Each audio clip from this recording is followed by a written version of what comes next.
तालीम अलाइम दी। पर खुश नसीब इन उहे वालिदैन जिन्हें पांजे पुटन के त दीन सां लॻरायो पर पांजियूं न्याणियूं भी दीन में लॻराए। त लख लख मुबारकन जा हकीकत में उहे वालिदैन हक़दार जंहिंजूं न्याणियूं अॼु आलिमाण थियूं। ऐं इहे औरतूं जेकॾहिं दीन जो कम संभाले त को मर्द उन्हनि सां कॾहिं भी नथो पहुची सघे।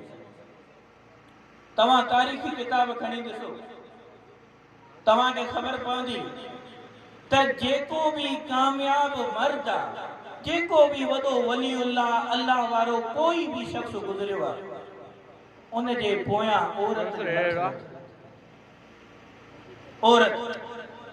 छो त अल्लाह ताला औरत के वालिदा जी सूरत में पैदा कियो, अल्लाह ताला औरत के न्याणीअ जी सूरत में पैदा कियो। अहिड़ियूं सूरतूं आहिनि जो हर माण्हू के उन्हनि जो एहतराम थींदो ई थींदो।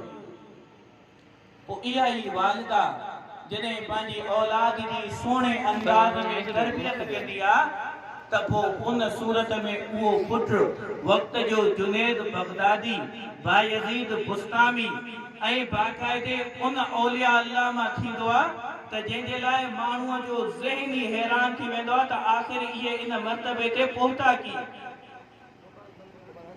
त इहो सॼो कमाल वालिदा जो आहे। हिकिड़े कंहिं बादशाह जो काफ़ी अर्सो अॻु मां ज़िक्र पढ़ियो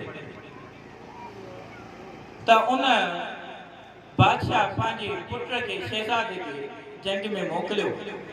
वॾी ख़तरनाक क़िस्म जी जंगी, दुश्मन ज़ोर हुया।